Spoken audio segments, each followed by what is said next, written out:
여러분 안녕하십니까? 라디오 전망대 이용선입니다.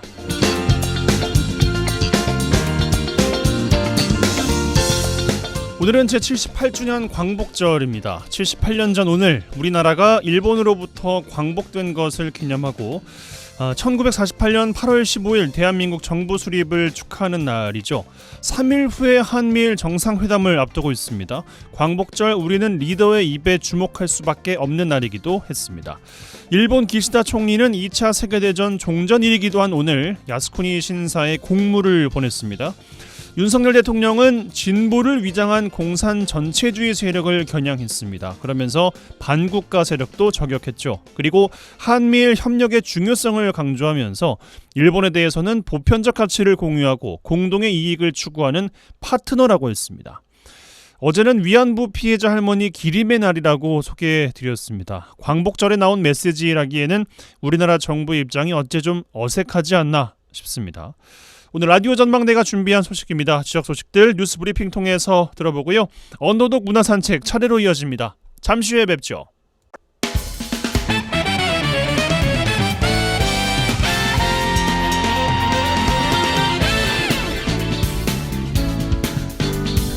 네, 8월 15일 화요일입니다. 광복절 뉴스 브리핑 시작해 보겠습니다. GBS 뉴스의 차범준 편집국장과 함께합니다. 전화 연결돼 있어요. 안녕하십니까? 네, 안녕하세요. 네, 자 광양에서 시작합니다. 광양시 황금동 주민들의 황금산단 폐기물 처리장 조성과 관련한 집단 민원이 이어지고 있죠. 해당 폐기물 처리장에 인허가 권한을 갖고 있는 광양경자청 처리시설 규모 축소와 외부 폐기물 반입 금지 방안을 검토하고 있네요. 네, 광양시 황금산단 인근 주민들이 이 황금산단 폐기물 조성과 관련한 민원을 제기한 가운데 인근 주민들의 이 광양경자청이 이 폐기물 처리장의 규모 축소와 외지에 이 폐기물의 반입 금지를 전제로 한 처리장 조성을 검토하면서 이 주민들의 집단 민원 해결에 실마리를 제공하고 있습니다. 광양경자청은 얼마 전 해당 폐기물 조성장 조성지역 이 주변 주민들이 제기한 민원을 근거로 업체가 제출한 실시 설계 계획서를 반려한 바 있습니다. 광양경자청은 최근 폐기물 처리 업체에서 해당 사업에 대한 실시 계획 승인 요청을 진행해 왔지만 인근 발전소에서 배출되는 폐기물이 이 회분을 매립 방식에서 전량 재활용으로 사용하기로 한 만큼 재활용 부분에 대한 처리 시설 규모를 줄여야 한다고 판단해 이를 반려했다고 밝혔습니다. 광양경자청의 이 같은 입장은 최근 진행된 광양만권 경제자유구역 조합회의 임시회에서 이 송상락 광양경자청장이 이명석 전남도의원 질문에 답하는 과정에서 나왔습니다. 송상락 경자청장은 이 황금산단 폐기물 처리 시설은 초기 단계에는 설치 계획이 없다가 환경영향평가 협의 과정에서 필요하다는 의견이 제시돼 6,000제곱미터 규모로 정해졌는데 이후 바이오매스 발전소 계획이 나오면서 회분을 처리할 수 있는 큰 규모와 시설로 확대됐다고 밝혔습니다. 처리시설 규모를 줄이고 외지 폐기물 반입을 금지하는 조건이라면 민원을 제기하고 있는 주민분들이나 주민 민원을 중재해온 광양시의 입장이 상당 부분 반영된 조치 같은데 어떻습니까? 네, 송상락 광양경자청장은 이 지역에서도 이 산단 내 폐기물 처리장 조성은 불가피하다는 상황을 인식하고 있다고 알고 있고 또 폐기물 처리 시설로 갈 바이오매스 발전소 회분을 재활용하기 때문에 그 규모를 축소해야 한다고 생각한다며 규모 축소와 관련한 경자청의 입장을 분명히 했습니다. 광양경자청은 외지 폐기물 반입 금지 조치와 관련해서는 좀 더 검토가 필요하다며 신중한 입장을 보였지만 일단 외지 폐기물 반입을 금지하는 것을 전제로 사업 인허가 조치를 진행하겠다 이런 뜻을 밝혔습니다. 광양경자청은 현재 바이오매스 발전소 회분의 재산정 용역을 추진 중에 있는데 용역 결과로 도출된 이 폐기물 재활용량에 따라 폐기물 처리장 규모를 축소하거나 폐지하는 방안도 검토해 나간다는 계획입니다. 이 광양경자청의 입장 변화로 인근 지역 주민들의 민원이 해결될 여지는 생겼지만 해당 폐기물 처리장 조성을 진행해온 업체 입장에서는 실시 계획 승인을 반려한 경자청이 규모 축소와 외지 폐기물 반입 금지까지를 검토하고 나선 상태여서 상당한 반발이 예상되고 있습니다. 주식회사 골든에코가 시행하는 황금산단 내 폐기물 처리장은 지난 2015년 6,000제곱미터 규모로 신설할 계획이었지만 2017년에 8배가량 면적을 확대한 47,066제곱미터 규모로 사업이 진행되고 있습니다. 알겠습니다. 어떻게 광양경자청의 행정력이 발휘가 될지 이후의 상황을 지켜봐야겠습니다. 자, 여수로 가죠. 여수시가 화양면에 조성 중인 분재마을 조성 사업, 도로 개설 사업비 부담 주체를 두고 특혜 시비가 일고 있다고요? 네, 지난 2018년 여수시와 화양 분재마을 정비조합이 투자협약을 체결하고 현재 사업이 추진 중인 여수시 화양 분재마을 조성 사업이 사업 완료를 앞두고 진입도로 개설비 분담이 미뤄지면서 특혜 시비가 일고 있습니다. 보도에 따르면 사업 인허가 과정에서 여수시는 8m 폭의 마을 진입도로를 정비조합이 분담하는 조건으로 사업을 승인했는데 이 내년 사업 완공을 앞두고 진입도로 개설 분담금 문제가 해결되지 않고 있다는 것입니다. 여수시가 민간주택 정비조합에 분담금 부담을 조건으로 허가를 내줬는데 허가 조건이었던 보상비 부담액이 수년이 지나도록 납부되지 않은 상황인데요. 문제는 사업비 분담금이 납부되지 않은 상황에서 여수시가 도로 개설 사업비를 부담하면서 사업이 추진되고 있어 특혜 시비가 일고 있는 상황입니다. 분담금을 처음부터 약속하지 않았으면 모를까 정비조합에서 분담금 납부하기로 하고 사업이 승인됐다면서 이후에 여수시가 후속 조치를 진행했어야 하는 게 아닌가 싶은데 논란에 대해서 여수시 어떤 입장입니까? 해당 사업은 지난 2018년 주최련 전임 시장 재임 시절에 추진된 사업입니다.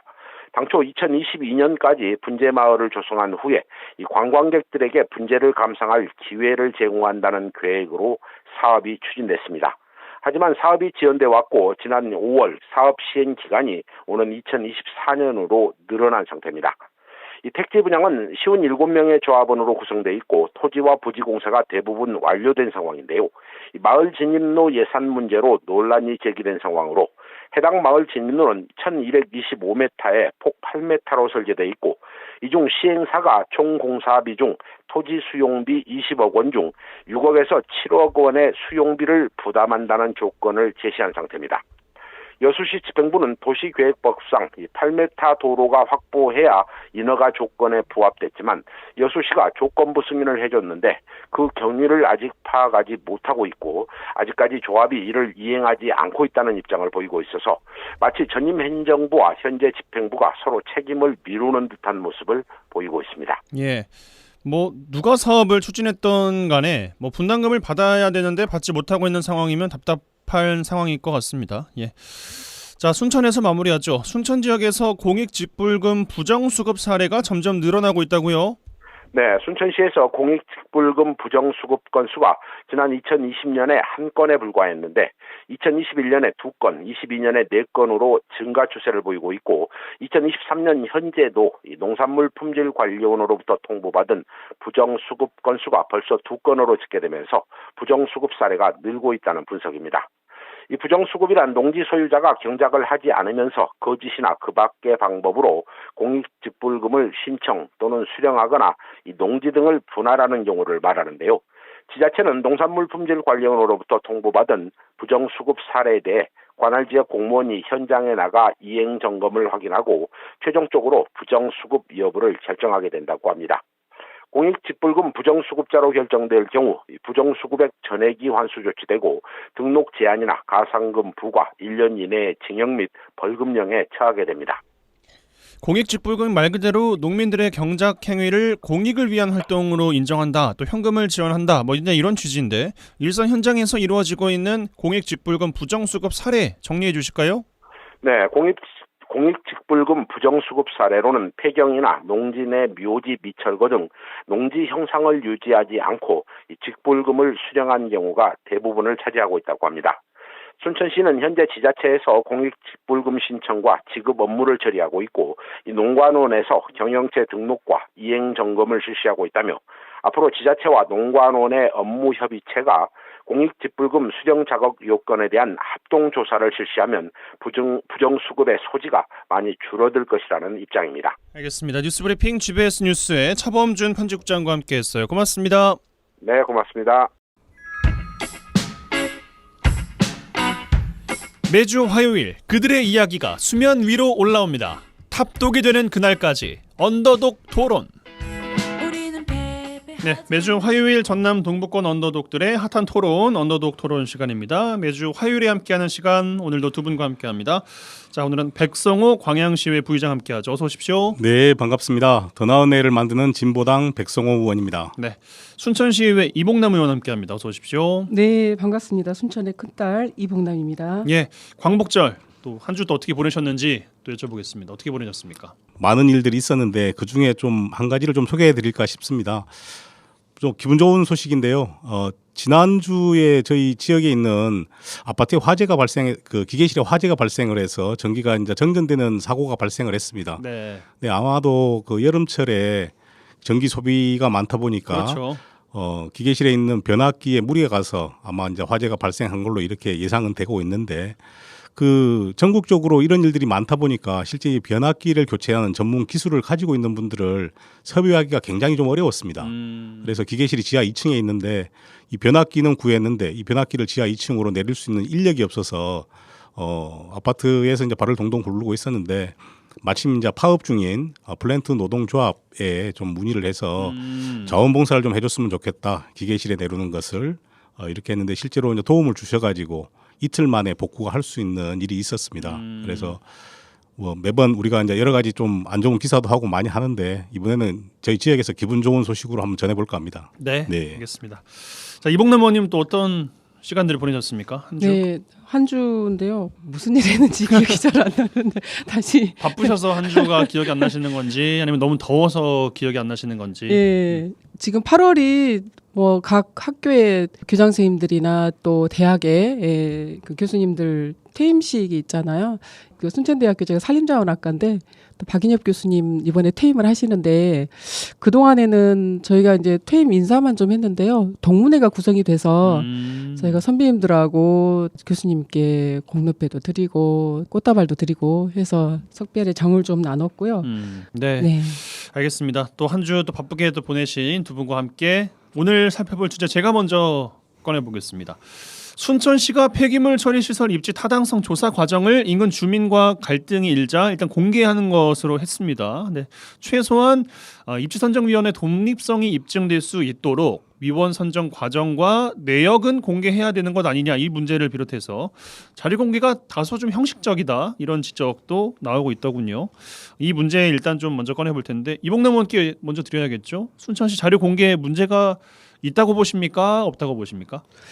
우선 지금도 입지 선정, 최적지 후보 선정에 관해서 의혹이 지금 많이 좀 남아 있고, 또 이제 시에서는 절차대로 공정하게 했다, 네. 이렇게 지금 얘기를 하고 있잖아요. 양쪽의 입장이 지금 그 과정에서 입지 후보지 타당성 조사 과정과 결과를 열람 공고를 지금 28일까지 21일간 지금 하고 있습니다. 네. 지금 순천시 청소자원과하고 또 조사 대상 지역 관할 읍면동 행정복지센터인데 해룡, 덕연, 도사 이렇게 세 군데가 좀 들어가더라고요. 그래서 끝나고 나서 열람 기간이 끝나면 이제 의견 제출을 9월 13일까지 받겠다, 이렇게 지금 하고 있는데, 사실 이제 저도 열람을 했거든요. 여기 제가 보고서가 굉장히 지금 두껍습니다. 근데 여기 내용에 보면 조금 전에 이제 이용선 아나운서께서 얘기를 하셨던 입지선정위원회의 뭐 위원 구성 과정이라든지 회의록이라든지 이런 내용들은 지금 포함을 안 하고 있거든요. 다만 궁금했던 입지 후보지에 대한 여러 가지 평가 점수라든지 뭐 배제 뭐 사유라든지 이런 부분들은 세세하게 지금 보고서에 담고 있더라고요. 그런데 그 두꺼운 보고서를 열람을 하러 갔을 때 얼마나 그걸 구체적으로 자세히 볼 수 있겠느냐, 이런 부분이 굉장히 좀 의문이 되고, 조금 더 진일보된 민주적 차원에서 시민들의 이제 의문과 여러 가지 또 과정에 따른 여러 가지 문제 제기를 하고 있기 때문에 적어도 그 입지선정위원을 구성하는 어떤 과정이라든지 이런 부분들은 담았어야 되지 않는가, 이제 이런 문제 제기를 저도 좀 하고 같이 하시는 싶더라고요. 거고. 예. 그러니까 달라고 했던 게, 보여달라고 했던 게 입지위원 그 선정 과정과 그다음에 활동을 어떻게 했는지, 이제 요게 궁금하다는 건데, 그거 빼고 나머지 것들이 이제 공개가 돼서 이야기가 좀 되고 있는 것 같습니다. 네. 백 의원님, 그 광양에서는 그 정연복 시장 계실 때 주민자치센터 건립하는데 시장 측은 땅 부지로 선정한 게 이제 문제가 또 되지 않습니까? 입지 선정 과정 관련된 자료를 광양시 간부 공무원이 삭제하라고 지시해서 최근 또 벌금형이 선고가 된 게 최근 뉴스인데 이 문제 또 연관해서 질문 좀 드려보고 싶습니다. 그 앞서서 광양에서 기분 좋은 소식을 전했는데 이번엔 또 부끄러운 소식을 전하게 돼서 굉장히 죄송하고, 이 문제가 예전부터 여러 가지 의혹들은 많이 제기가 됐었습니다. 주민자치센터가 필요하긴 한데 그럼 어디로 하는 것이 과연 제일 적정하겠냐. 실제 용역사가 입주와 관련해서 여러 군데를 놓고 하는 과정에서도 그 뭐 지역구 의원들도 참석해서 그 부지는 적정하지 않다라는 문제 제기부터 시작해서 예. 또 주민들까지도 이제 여러 가지 주민들도 여러 가지 문제 제기를 했었고, 또 행정에서는 유독 그 부지를 주민자치센터를 하려고 계속 노력을 했었습니다. 근데 이제 결과적으로는 용역사의 의도대로 아니면 행정의 의도대로 그 부지가 주민자치센터 부지로 이제 선정이 되긴 했는데, 문제는 보니까 이 관련해서 이런 관련 자료를 다 삭제하라고 간부 공무원께서 지시를 함으로 해서 증거인멸을 하기 위한 이 교사를 함으로 해서 며칠 전에 보니까 전 국장은 700만 원, 그리고 현재 시청 팀장은 500만 원의 벌금을 지금 선고받은 걸로 이렇게 밝혀졌습니다. 정말로 정당했다라고 하면 굳이 예를 들어서 그 관련된 자료를 삭제하라고 해야 될 필요가 있을까? 역으로 생각 좀 해볼 필요가 있다라고 봅니다. 정말로 그 부지가 적정한 부지였다라고 하면 그와 관련된 여러 가지 자료들이 정당하기 때문에 저는 가지고 있어도 아무 상관이 없다. 그럼에도 불구하고 그걸 삭제를 지시했다는 것과 관련해서는 그 부지가 적정하지 않았는데도 불구하고 그 부지를 선정하기 위해서 여러 가지로 많이 노력하지 않았나라는 반론도 좀 제기해 봅니다. 예. 그러니까요. 대응이나 방식이 나오는 메시지들이 두 분께서 하신 말씀을 종합해 보면 좀 모이는 것이 있는 게, 순천에는 노광규 시장께서 이거 입지 선정 과정 관련해서 법적으로 하등 문제가 될 것이 없다, 절차상 하자 전혀 없다라고 이야기를 했고, 공개된 자료에 따르면 그 해당 부지가 적합한 이유가 이제 구구절절 써 있는 것이란 말이죠. 그리고 이제 광양 말씀하신 내용을 보면 떳떳하면은 뭐하러 삭제를 할 것이냐, 이제 그 말씀이신 거잖아요. 그렇습니다. 더 투명하게 네. 공개가 왜 되지 않고, 네네. 그러니까 이 문제가 될 것 전혀 없는 것 같은데, 충남의 일부 지자체나 부산에서는 빅데이터를 활용해서 입지 선정을 하기도 한다고 하거든요. 입지 선정, 이게 뭐 님비 시설이냐 핀비 시설이냐 다 논란들은 이제 있을 수밖에 없겠습니다만, 최적의 묘안이 있다면은 어떤 방법이 좀 있을까요? 묘안이 없다면 자료 공개 투명하게 하는 것이 일단 최선일까요? 묘안보다는 일단 뭐 자료 공개는 공개가 원칙이기 때문에 어떤 자료든지 당당하게 내놔야 된다 이렇게 봅니다. 그리고 특히나 뭐 어떤 이제 시설물이 들어올 때 우리가 이제 입지를 선정하기 위해서 타당성 조사 용역 내지는 여러 가지 각종 행정 절차를 하고 있는데, 이러한 것들이 우리가 전문 기관이라는 용역사에 의뢰해서 많이 합니다. 근데 용역사에서 나오는 그 결과물을 보면 거의 대부분은 발주한 기관에서 그렇죠. 발주한 기관에서 의도하는 대로 용역 결과가 거의 나올 확률이 거의 99.9%입니다. 그 기관에서 어떻게 용역을 발주했느냐에 따라서 결과물이 나오기 때문에, 또 이것이 어떤 때는 보면은 이게 공무원들의 면피용으로 우리가 거기를 입지를 선정한 것이 아니고 전문 기관에서 거기를 제일 적지라고 했기 때문에 결정했다. 그렇기 때문에 우리 책임이 없다라는 책임 회피용으로 이용되는 것이 용역이 아닌가 이런 생각이 좀 들고. 단골 멘트이긴 하죠. 예, 그래서 이것을 최소화할 수 있는 것은 뭐 어찌 됐든 간에 뭐 객관적이고 투명하고 공정하게 할 수밖에 없고, 방금 말씀드렸던 것처럼 발주 기관에서 하는 사람들이 자기들이 누구한테도 가서든 떳떳하게 이야기할 수 있을 정도로 그렇게 하는 것이 가장 바람직하다. 그거 말고는 방법이 없다는 생각이 듭니다. 이봉남 의원께 같은 질문 드리겠습니다. 네, 저도 이제 백성호 의원님하고 비슷한 생각인데요. 최근에 보니까 공공시설들을 빅데이터를 활용해서 선정하는 이런 지자체들이 조금씩 늘고 있더라고요. 물론 이제 빅데이터를 활용했을 때 여러 가지 이제 긍정적인 측면은 있습니다만은, 이제 뭐 조금 전에 말씀하신 여러 가지 님비 시설이라든지 조금 더 주민들이 좀 갈등이 그동안에 좀 유발됐던 이런 시설들은 이제 뭐 빅데이터를 활용해서 할 수도 있겠지만, 초기에 방침을 어떻게 정하느냐에 따라서 그 방침대로 하되, 가장 중요한 것은 명확하고 좀 투명한 과정. 사실 이 부분이 좀 받침이 된다라고 하면 물론 결과가 나오고 나서도 갈등이 뭐 없으란 법은 없죠. 그렇지만 갈등을 조금 더 줄일 수 있고 좀 행정과 그다음에 주민 간에 이렇게 신뢰를 가져갈 수 있는 그런 과정이지 않을까 싶습니다. 그래서 그 제일 중요한 것은 과정과 절차에 대한 투명성과 좀 객관적인 것이 가장 중요하지 않을까 생각합니다. 네, 알겠습니다. 이 정도로 제가 드린 주제는 마무리하고 또 향후 두 이슈는 어떻게 흘러갈지 좀 지켜보는 것으로 하죠. 잠시 전하는 말씀 광고 듣고 와서 두 분께서 꺼내시는 주제로 돌아오겠습니다. MBC 라디오 여수 MBC 라디오 전망대 함께하고 계십니다. 매주 화요일 코너 언더독 이어드리고 있고요. 오늘 백성호 광양시의회 부의장, 순천시의회 이봉남 의원 두 분과 함께하고 있습니다. 자, 두 분께서 꺼내시는 주제 들어보겠습니다. 먼저 광양으로 가죠. 백 의원님 어떤 주제 꺼내시겠습니까?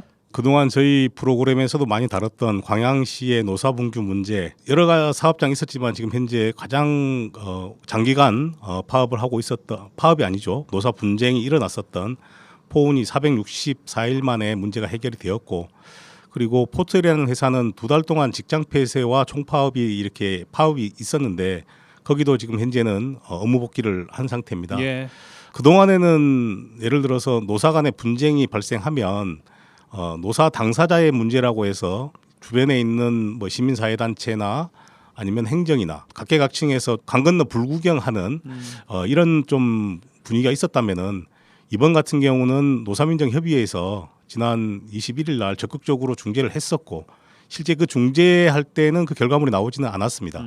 TF팀을 구성해서 좀 더 긴밀하게 더 소통해보고 문제 해결을 해보기 위해서 TF팀을 구성했는데, 이 TF팀이 실제로 가동되기도 전에 이제 문제가 해결이 되긴 했습니다. 그래서 당시에 광양시 노사민정협의회는 의외로 예전 같으면 보통 뭐 1시간 만에 끝납니다.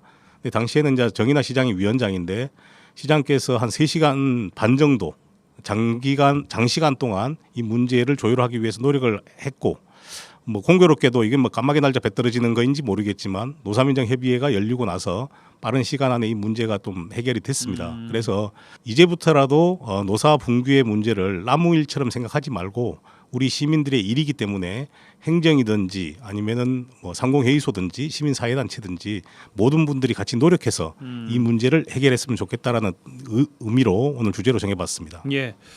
가장 큰 원인은 그 노사민정협의회 장, 그러니까 즉 시장의 의지가 강력했기 때문에 해결될 여지가 컸다 이렇게 봐야 됩니까?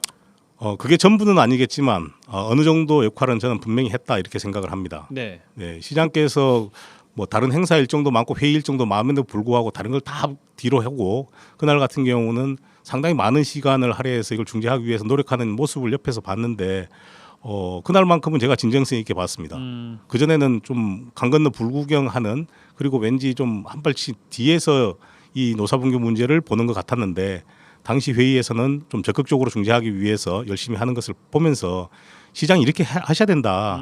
그래야 이 문제가 좀 빨리 해결된다 이렇게 생각이 듭니다. 네. 네. 그러면은 노사민정의 역할에 기여도는 100 중에 얼마를 주고 싶으시고 또 나머지 요인이 있다면은 어떤 요인이 또 있었을지도 궁금하거든요. 생각에는 뭐 한 3분의 1 정도는 역할을 했다. 아, 그거밖에 안 돼요?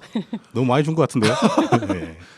좀 그동안에 좀 빨리 했으면 한 80% 90% 정도 역할을 했다라고 제가 좀 늦어서. 예, 그렇죠. 아깝더라고요. 예.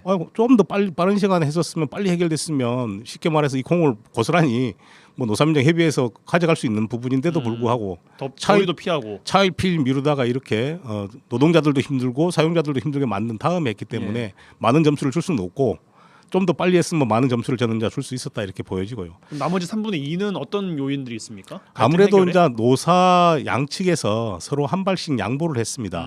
노동조합에서 요구하던 거 100% 수용하지도 않고, 그런다고 해서 사용자가 다 양보한 것도 아니고, 그래서 서로 한 발씩 양보했기 때문에 이 합의점을 찾을 수 있었다 이렇게 보여지고, 저는 이제 노사민정협의회 말미에 그 얘기를 했습니다. 이번에 노사 분규가 일어나는 사업장이 전부 다 지금 포스코 광양제철소 사업장 내였습니다. 예. 공교롭게도. 그럼에도 불구하고 광양시 노사민정협의회에는 포스코 관계자는 없습니다. 포스코 일인데도 불구하고 포스코 관계자들은 전혀 참여하지는 않는, 이 문제가 해결되기가 굉장히 어렵습니다. 그래서 앞으로는 노사민정 협의회에 포스코 관계자를 꼭 참여시켰으면 좋겠다라는 의견도 하나 드렸었고 또 지금 하청업체에서 가장 문제가 되고 있는 게 뭐냐면 그 원하청 노동자들의 근로조건 개선을 위해서 뭐 공동복지 기금을 만들라고 자녀 학자금을 주고 있는 문제가 있는데 소송을 제기한 사람들에게는 지금 학자금을 주고 있지 않습니다. 네. 그렇기 때문에 순수한 의도가 지금 훼손되고 있거든요. 그것도 국가인권위원회에서 차별이기 때문에 지급하라고 작년 12월에 결정했는데도 지금 아직 안 하고 있습니다. 그래서 이런 문제도 노사민정협의회에서 국가기관에서 주문했기 때문에 그건 지켜라라고 얘기를 해줘야 된다 봅니다. 알겠습니다. 네. 이봉남 의원님 이 이슈도 저희도 많이 다뤘던 기억이 나는데 네. 어쨌든 해결이 결과적으로는 좀 잘 돼가고 있는 것 아니겠습니까? 어떤 네, 의견 네. 주고 싶으십니까? 네.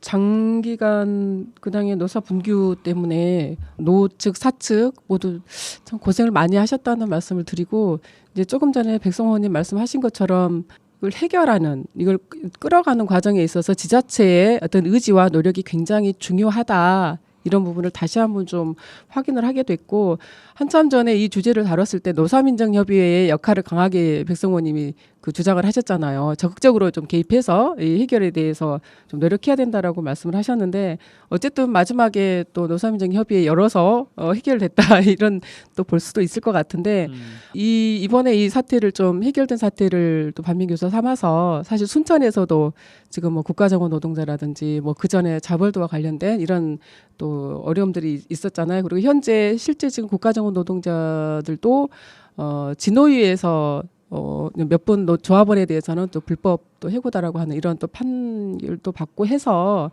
어쨌든 간에 이 부분이 지역의 노사 분규를 좀 해결하고 또 상생하는 차원에서 지자체에 좀 더 적극적인 어떤 자세가 좀 필요하겠다. 그래서 순천에서도 조금 배워야 되겠다 이런 생각이 좀 듭니다. 네. 알겠습니다. 광양 주제 이 정도로 마무리를 하고 자 순천에서 마무리를 하죠. 이봉남 의원님 어떤 주제 꺼내시겠습니까? 네, 저는 오늘 순천 시민광장 조성과 관련해서 우리 시민들이 좀 관심을 갖고 이 광장이라고 하는 어떤 그 기능과 그리고 역할에 대해서 다시 한번 좀 생각해보는 기회였으면 좋겠다 싶어서 주제로 다뤘는데요. 네. 지금 순천 신청사를 26년 목표로 지금 건립 중에 있거든요. 이 청사 앞에 이 신청사 앞에가 이제 옥천이 있고 원도심하고 이렇게 연결되는 곳입니다. 그래서 한 덩어리로 봤을 때 청사 자체도 이제 원도심에 자리를 하고 있는데 지난 이제 노관규 시장님 좀 취임하면서 원도심 르네상스 프로젝트라고 해서 공약을 고요. 그렇습니다. 네, 그래서 작년부터 현재까지 한 1년여 정도 이 시민광장 조성을 지금 추진을 하고 있습니다. 그래서 이 광장 조성을 통해서 원도심이 조금 더 활성화되고 지금 침체되어 있는 원도심 상권에 좀 도움이 될 것이다라고 하는 이런 프로젝트를 진행을 하고 있는데 한 26년까지 약 483억 원을 들여서 일반 광장하고 편의시설을 좀 조성하겠다. 4,700여 평 정도 예상하고 그래서 작년에 시민광장 구역계에도 좀 변경을 했고요. 올해 3월에 이제 타당성 조사하고 기본계획 수립 용역을 이제 마무리를 했습니다. 그리고 지방재정투자심사도 6월 29일 날 마쳤고요. 이 시민광장 조성을 하는데 필요한 시설비하고 부대비 그리고 보상 업무 위탁 수수료 선금해서 한 2억 정도 지난 7월 이회 추경에 예산이 좀 올라왔는데 이제 해당 상임위원회에서 그동안에 쭉 심의하는 과정 중에 여러 가지 좀 보완해야 될 거라든지 문제 제기들을 좀 하고 하면서 조금 더 시민 여론을 좀 수렴해야 된다라고 하는 권고를 하면서 이 2억여 원 정도 되는 예산이 삭감이 됐어요. 근데 저는 이제 제 지역구가 원도심입니다. 그래서 개인적으로는 굉장히 조금 아쉽고 안타깝고 조금 더 좀 설득하고 이해를 구했어야 하는데 이런 아쉬움이 많이 남는 이런 지금 현재에 있습니다. 누가 이해를 구하려고 했다는 거예요? 의회에서 더 그런 것을 해야 했다라는 말씀이신가요? 그렇죠. 예. 의회 내에서도 그렇고 또 의회 내에서는 그러면은 이거 시민 의견 더 들어봐야 돼라는 의견은 중론은 아닌 거네요. 그러면 해당 상임위원회 주로 이제 예산을 심의를 하면 사전 심의가 있고 그다음에 예산결산위원회에서 하고 이제 본회의에서 의결을 하게 되는데 예.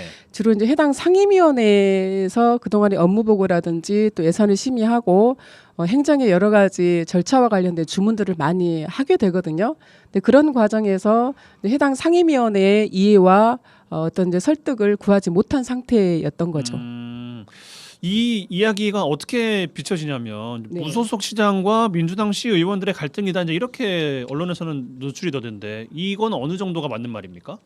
이제 그렇게 보는 시각도 없지 않아 있습니다. 이제 왜냐하면 모두 이제 무소속 시장님과 또 민주당도 국회의원 또 이렇게 민주당도 시의원님들이 많이 계시기 때문에 그런 차원에서 이걸 보는 이제 시각도 없지 않아 있습니다. 그런데 이제 내부에서 보면 사업을 추진하는 과정에 있어서 사실은 뭐 거의 한 500억 정도 되는 이제 그 사업비가 투여가 되고 또 신청사를 건립하는 데 있어서 비용도 들어가고 하는데 그 바로 옆에를 이제 매입해서 보상하고 광장을 조성한다라고 하는 거기 때문에 여기에 따른 여러 가지 용역 심의라든지 또 광장의 형태라든지 또 주변 주민들과 시민들의 어떤 의견 수렴과 여론을 좀 이렇게 함께 동의를 구해가는 과정들에 있어서 제가 보기에는 조금 더 미흡했지 않는가 이런 생각이 듭니다. 그래서 지역에서 말하기 좋아하는 또 일견에서는 그런 정치적인 부분으로 사실 보는 측면도 없지 않아 있습니다만은 물론 이제 그런 부분도 조금 저는 또 없지 않아 있다라고 보고 그렇지만 이제 내부적으로 보면 의회에서도 그런 절차와 또 보완해야 될 부분에 대해서도 충분히 상임위원회에서 우리 행정에 좀 주문을 한 거 아닌가 이런 생각이 좀 듭니다. 네. 백 의원님, 요거는 순천판 철동상 사업이라고 보면 되겠습니까? 글쎄요. 그것까지는 아닙니까? 그런 것 같지는 않고요. 그래요? 일단은 원도심 르네상스 사업과 관련해서 지금 3월에 타당성 및 기본계획 용역을 준공을 했거든요 이미. 그러면 의회에서 타당성이나 기본계획 용역과 관련된 예산을 승인해주고 지금 뭐 용역 같은 경우는 보통 통상적으로 착수 보고회를 합니다. 그리고 중간에 중간 보고회를 한번 하고 마지막에 최종 보고회를 하거든요. 소관 상임위원회에서 충분하게 착수 보고회 때도 의견 낼 수 있고 중간 보고회에서 의견 낼 수 있고 또 의회에서 용역사를 불러가지고 자 우리의 뭐 지금까지 결과물은 어쩌냐 우리가 봤을 때는 이렇게 하지 않고 이렇게 했으면 좋겠다라는 좋은 의견들을 많이 반영할 수도 있거든요. 의회나 뭐 소관 상임위에 가서 용역사하고 같이 가서 의회에서 의견을 구했는지는 잘 모르겠지만은 그리고 만약에 구하지 않는다 손치더라도 뭐 지역구 의원들이나 관심 있는 의원들은 충분히 용역사 불러가지고 의견을 이렇게 줄 수 있거든요. 그럼에도 불구하고 지금 한참 지나서 용역이 지금 다 마무리됐어요. 예. 마무리되고 그 점이 나서 광양 이순신 철동상이랑은 다른 거잖아요. 아주 다르죠. 한참 많이 왔으니까. 아 그러죠. 예. 저희들 같은 경우는 아예 시작도 못했고 여기는 이미 용역비를 승인해주고 용역 결과물까지 나왔거든요. 그렇죠. 그 용역 결과물에 따라서 이제 기본 설계를 한다는 이제 기본 설계가 아니죠. 죄송합니다. 실시 설계를 한다는 실시 설계 용역비가 삭감이 된 거거든요. 예. 그런다고 보면 이미 기의회에서 승인해준 타당성 조사 용역비도 통과됐고 용역도 과업이 끝났고 근데 실시 설계를 하겠다고 하니 그 예산을 깎아버린다? 이것은 조금 자기 모순에 빠질 수도 있다는 생각은 좀 듭니다. 역시 이해를 잘 안 되는 이제 그런 대목이라고 지적을 하시는 거군요. 예, 그렇습니다. 알겠습니다. 예. 뭐 더 예, 주실 거기 말씀 있으신가요? 이제 예. 사실은 이게 이 별도의 용역비를 별도로 세워서 용역 심의 과정을 이제 거친 건 아니고요. 기존에 이제 포괄 용역비에서 하다가 이제 의회에서 이 절차에 대해서 얘기를 한 거죠. 제대로 용역 심의를 제대로 거쳐서 했으면 좋겠다라고 해서 이제 후에 이제 절차를 거쳐서 물론 이제 절차는 다 거쳤습니다. 네, 저도 이제 그 부분에 대해서 어떻게 보면 용역도 이제 마무리가 좀 됐고 사실은 우리가 점을 찍는다라고 하잖아요. 이거를 하라고 하는 이제 의미에 어떻게 보면 승인을 해준 부분인데 이 설계 부분에 있어서 조금 문제 제기를 했다라고 하면 이 부분에 대해서는 행정에서도 그렇고 이걸 바라보는 지역민들도 조금 이제 물음표를 주게 되는 이런 상황이거든요. 그래서 이제 의회 내에서도 이제 해당 상임위원회가 있지만 주변 이제 원도심을 지역구로 두고 있는 이제 저를 포함해서 다른 또 의원님들도 우리가 내부에서도 조금 더 적극적으로 이 부분에 대해서 피력을 좀 했었어야 하는데라고 하는 이제 아쉬움들이 좀 남는 상황입니다. 예. 알겠습니다. 뭐 해당 상임위 위원들께서도 뭐 시민 의견을 어느 때보다 많이 듣고 계시지 않을까 싶기는 한데 원도심 발전 이야기가 나온 김에 이제 짧게 좀 듣고 마무리했으면 좋겠는데 시민들께서 직접 자구책을 내고 계신 게 있다고 들었거든요. 어떤 게 있습니까? 네, 그동안에 이제 원도심 상인회를 중심으로 해서 원도심 활성화를 위해서 여러 노력을 하고 있는데 아시잖아요. 원도심 자체가 이제 계속적으로 뭐 도시재생이나 상권 활성화 사업을 했음에도 불구하고 자꾸 이렇게 쇠퇴되고 있기 때문에 지금 시에서 구상하는 이 시민 광장이라고 하는 걸 통해서 이 하천과 원도심으로 연결되는 이런 큰 동선이 사실은 이 광장이라고 하는 기능을 통해서 사람들이 모여들고 여기에서 여러 가지 경제 활동과 또 문화예술적인 활동이 이루어지게 되면 원도심 활성화를 좀 할 수 있는 큰 계기가 되겠다라고 지금 다 판단을 하고 있거든요. 그래서 기존에 하고 있는 상인회를 포함해서 건물주 원도심의 건물주들께서 같이 지금 뭉쳤습니다. 뭉쳐서 우리가 그동안에 좀 하기는 했지만 조금 더 적극적으로 우리 행정과 의회에 원도심 활성화를 위한 이 큰 프로젝트에 대해서 좀 더 우리가 호소하고 그다음에 건물주들도 좀 노력을 해서 임대료라든지 이런 부분을 좀 인하하는 이런 노력을 우리가 자구책을 좀 구해보자 이렇게 해서 지금 힘을 좀 보태고 있고요. 조만간 이 보탠 힘들이 조금씩 또 이렇게 표출이 좀 될 것으로 생각을 하고 있습니다. 사실 광장은 사람들의 활동이 풍경이 되는 장소잖아요. 그래서 저도 오늘 이제 방송을 계기로 해서 조금 더 의회 내와 그리고 또 지역으로 좀 돌아가면 광장의 의미와 그리고 이 신청사와 함께 이 원도심 활성화를 위해서 조금 더 구체적으로 좀 활동하는 데 힘을 좀 보탤까 합니다. 네, 알겠습니다. 이번 주 이 시간 이 정도로 마무리하죠. 언더독 광양시의회 백성호 부의장, 순천시의회 이봉남 의원 두 분과 함께했어요. 두 분 고맙습니다. 네, 수고하셨습니다. 감사합니다.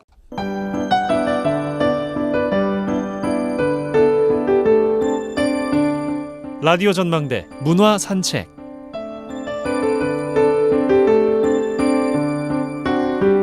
네, 문화 산책 시간입니다. 김지연 리포터 나와 계세요. 어서 오십시오. 안녕하세요. 네, 자 이번 주는 어떤 소식인가요? 미래 세대는 우리나라 역사에 대한 관심이 어느 지점에 서 있을까? 이 의문점을 시작으로 스스로 광복의 의미와 독도에 대해 알아가면서 역사 지식을 넘어서 역사 의식을 높이는 행사를 펼친 그 현장에 다녀와 봤습니다. 예, 오늘 날과도 아주 잘 어울리는 주제인 것 같은데 네. 요즘엔 뭐 시험 잘 보려고 역사 공부를 하는 친구들이 참 많다고 하는데 뭐 저 역시 그랬던 기억이 나고 학생들 스스로가 관심을 갖고 행동을 하는 그걸 알리는 뜻깊은 행사였어요. 네, 맞습니다. 가온놀이라는 팀명으로 참여 학생만 여수의 초등학교 저학년부터 중학생들까지 60여 명이고요. 예. 지역 열사들의 흔적을 찾아 역사 탐방도 다녀오고 또 2달여간 연습을 통해서 이순신 광장에서 광복절 플래시몹을 연출했습니다. 예. 현장에선 대한민국을 자랑스러워하는 마음을 담아서 60여 점의 그림도 그리고 또 무궁화를 접어서 지도를 만들어 전시했고요. 독도와 태극기 바람개비 또 무궁화 무채 만들기 체험 부스도 운영하면서 관광객들과 또 시민들도 함께했습니다. 그 현장과 가온누리 시작의 문을 연 윤영애 선생님의 이야기 담아봤습니다.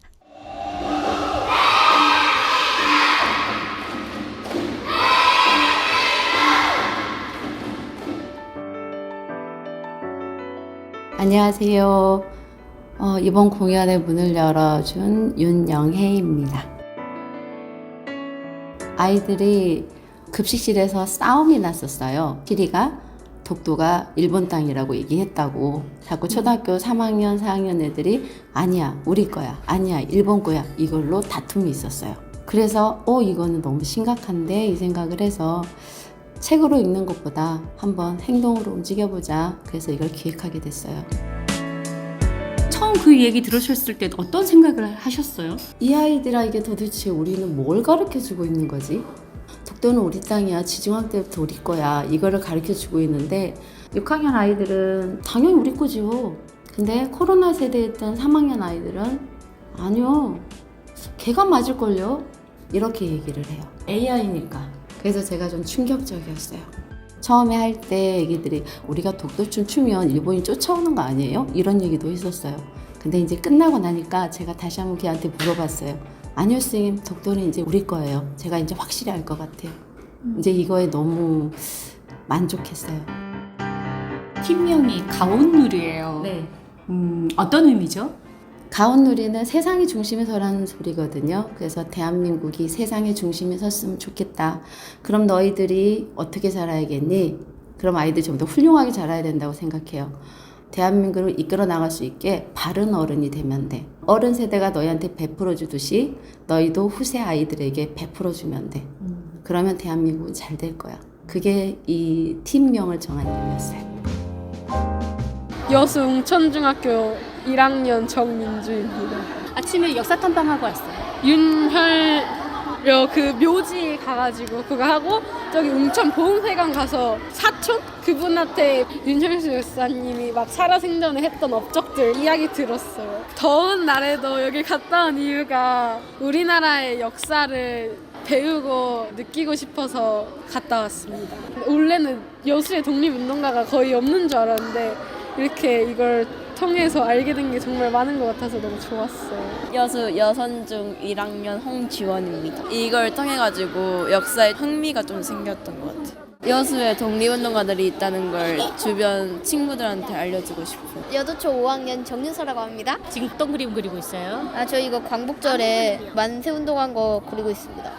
여수한려초등학교 5학년 선아진입니다. 어떤 그림을 그리고 있어요? 지금 태극기 속에 독도를 담아가지고 이게 독도가 우리나라 땅이라는 거를 표현하려고 그리고 있어요. 이번에 준비를 하면서 태극기를 자주 보다 보니까 독도를 여기다 같이 넣어보면 예쁘겠다 싶어가지고 빨간 해랑 파란 바다로 둘이서 태극기 문양 조화를 만들려고 해봤어요. 너무 멋있다. 이런 그림을 그리고 이번 행사에 참여하면서 어떤 생각이 좀 많이 들어요? 우리가 지금 이렇게 행복하게 안전하게 살 수 있는 거는 모두 그 시대에 우리 노력해주신 조상님들 덕분이라는 생각이 더 많이 들었던 것 같아요. 어렸을 때부터 사촌 언니가 읽던 역사 만화책을 자주 접해서 그런지 역사에 대해서 관심이 되게 많았었거든요. 광복절에는 이제 오늘 광복절이다 하면서 광복책철 읽고 이런 식으로 해가지고 옛날부터 관심이 되게 많았던 것 같아요.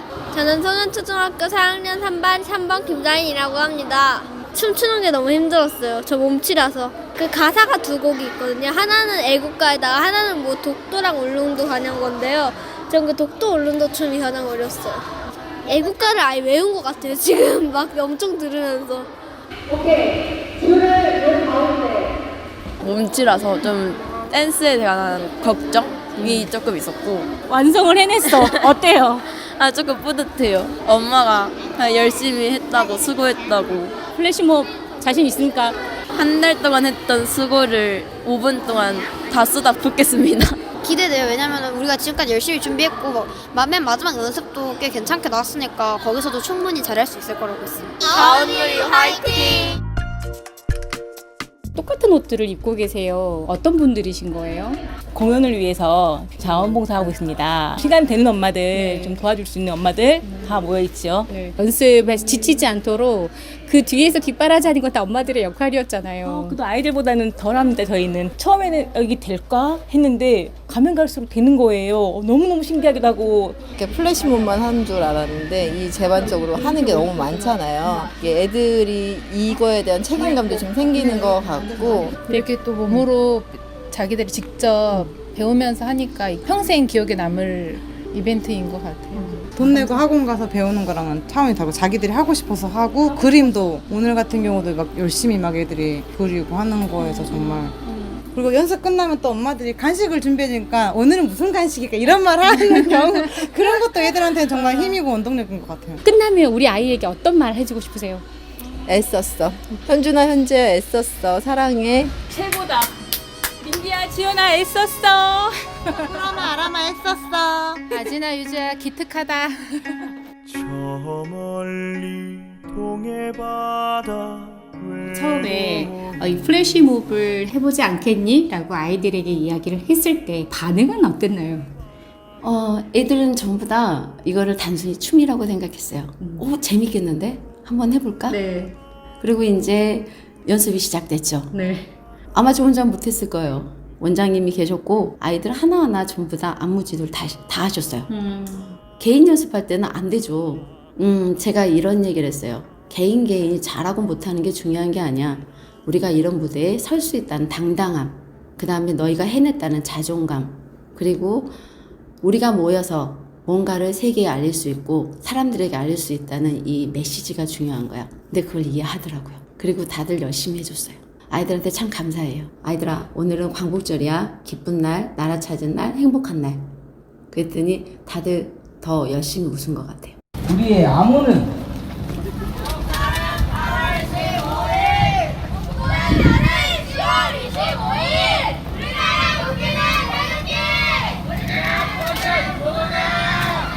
독도는 모두 동참하시오!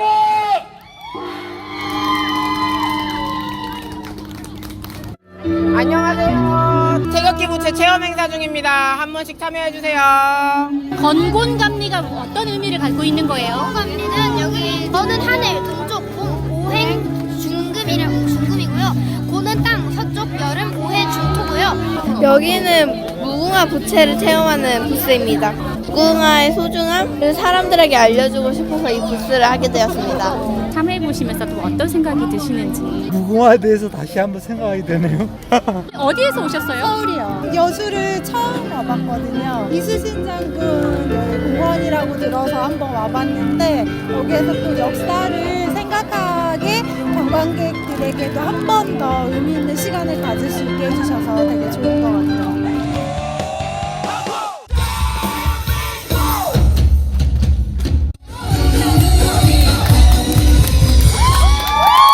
너무 애들 열심히 고생했는데 와가지고 하니까 너무 뭉클했고요. 너무 자랑스러워요.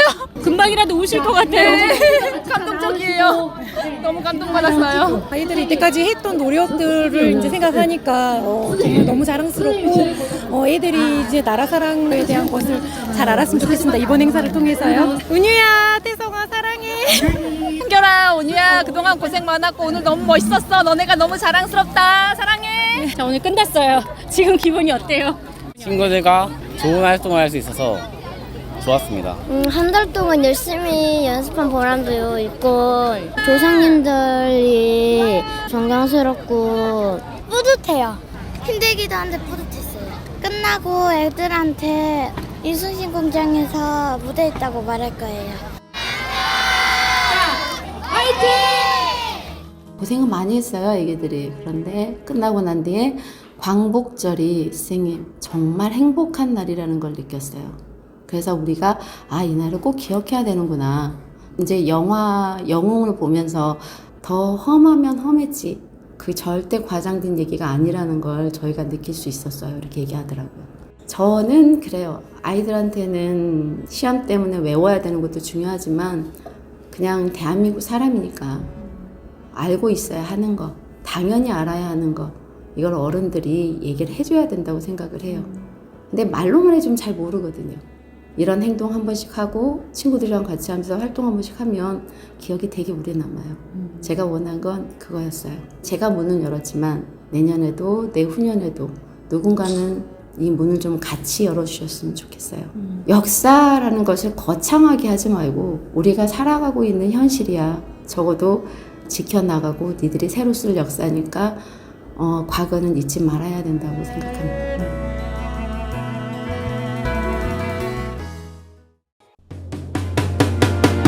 네, 화요일 라디오 전망대 마치겠습니다. 이용선이었습니다.